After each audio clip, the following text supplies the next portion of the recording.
Hello, and welcome to our Halloween episode. Mwah! Today's tale is based upon an original story by Kain Thornn. Shall we begin?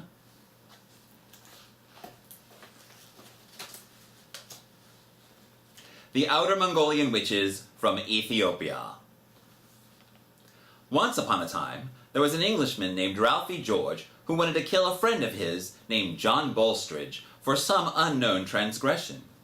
Ralphie didn't want to commit the deed himself for fear of being caught and sent to Her Majesty's prison, but he remembered a tale his grandfather told him when Ralphie was but a lad about three sisters known as the Outer Mongolian Witches from Ethiopia. Ralphie bought a round-trip plane ticket on Ethiopian Airlines and flew out of Heathrow Airport. Landing at Bole International Airport in Ethiopia's capital city of Addis Ababa, he traveled northwards for many days, first by bus, then by camel to the Danakil Depression, passing hot brine springs and salt flats. Finally, he saw his destination, a shabby ger, look it up, half buried in the sand. He went inside and there sat the Outer Mongolian Witches from Ethiopia. Their names were Kunbish, Kenbish, and Terbish. He sat before them and said, "O witches, I have heard of your great magic powers. I would ask you to grant me a boon." Kunbish, who was the oldest, said, "O white man, what dost thou require from us?" Ralphie said, "I would like you to use your powers to kill someone for me." Kunbish cried out, "Begone! We do not engage in such foul deeds. Leave us and never return, or I shall turn thee into a toad." "What say your sisters?" asked Ralphie. "We shall turn you into toads too." "Very well," said Ralphie. "It looks like I have no choice but to kill him myself." "No good will come of such a deed. We warn thee, do not follow this dark path." "I don't care what you think," said Ralphie. "Farewell." And so Ralphie left the shabby ger and eventually caught a plane back to London. Upon arriving at his home on Old Montague Street, he was surprised to discover a letter waiting for him from John Bolstridge. It was an invitation to dinner for that very evening. Ralphie changed clothes and walked to the house of his intended victim and rapped upon the door.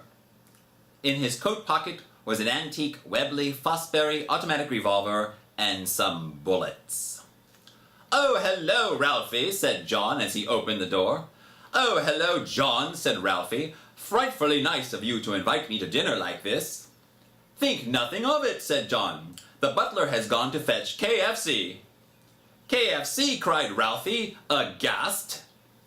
"I say, Ralphie," said John, "just a little joke there, ha-ha. We're having steak."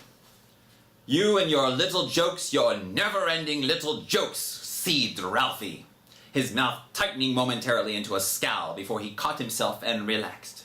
Had John noticed his change of expression? No, John was rabbiting on about his coin collection, oblivious to Ralphie's remark. But Ralphie made an effort to be jovial until the moment was right. Finally, Aloysius the butler appeared and served the steaks with deviled mushrooms and peas with roasted shallots. Afterwards, Ralphie said, "John, perhaps an eau de vie de pois as a digestif."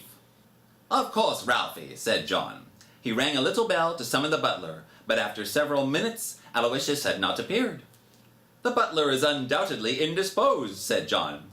"I'll fetch our drinks myself right now."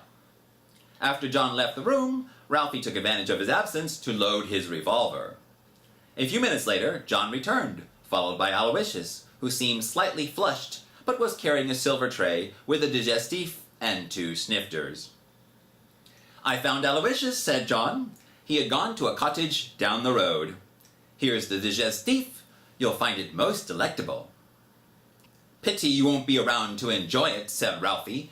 He pulled out his revolver and shot John in his coccyx, and then he shot his butt. Lure. And then he went home, weary from his adventure. The following day, Ralphie was musing over his deed. He had done nothing to hide the bodies. How soon before they would be discovered? Had any neighbors seen him arrive or depart?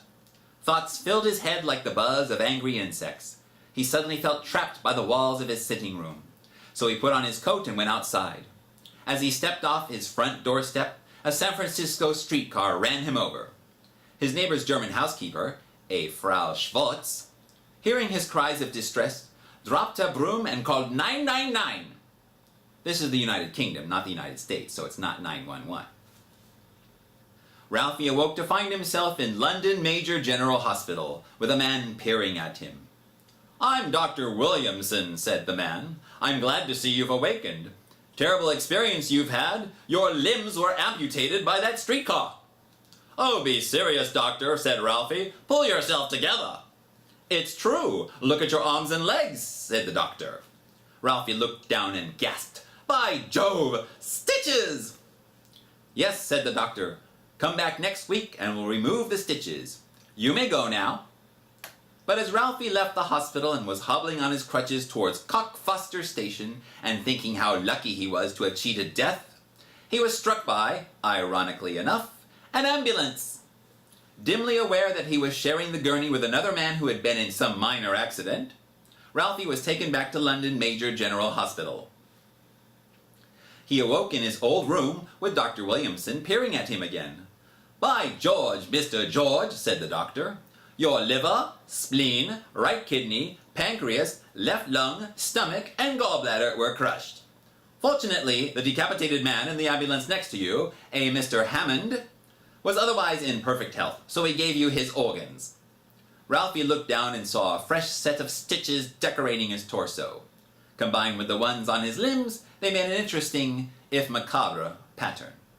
The doctor continued, "Come back next week and we'll remove those stitches as well. You may go now." "I don't know, doctor," said Ralphie. "I'm afraid to leave the hospital. It's like I'm cursed." "Don't be so superstitious," laughed Dr. Williamson. "Ha ha! There's no such thing as curses. You've just had 2 near-fatal accidents in one afternoon. Sheer coincidence. In any case, you're safe now. Nothing can happen to you here."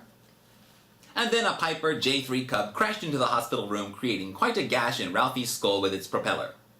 Fortunately, Ralphie didn't have very far to go to reach the operating theater.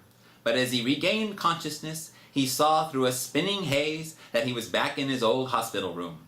To Ralphie's left, an EKG machine was chirping its song in a mocking retardando, as if the machine's leads were draining the very life out of him. Retardando, look that up too. Dr. Williamson was peering at him again. "Mr. George," he said, "I'm afraid this may be the end. You've had one too many accidents. There's nothing else I can do except make your last minutes more comfortable. Would you like more oxycodone? More heroin? Morphine?" Ralphie clutched feebly at Dr. Williamson's lapel to pull him closer and gasped, "It's those accursed witches doing this to me. Take me to Africa now." Ralphie and Dr. Williamson arrived in Ethiopia and raced to the Danakil Depression. They found the shabby gear of the outer Mongolian witches from Ethiopia. Dr. Williamson carried Ralphie inside, and there on the floor were the sisters, still sitting. "O white man, art thou suffering?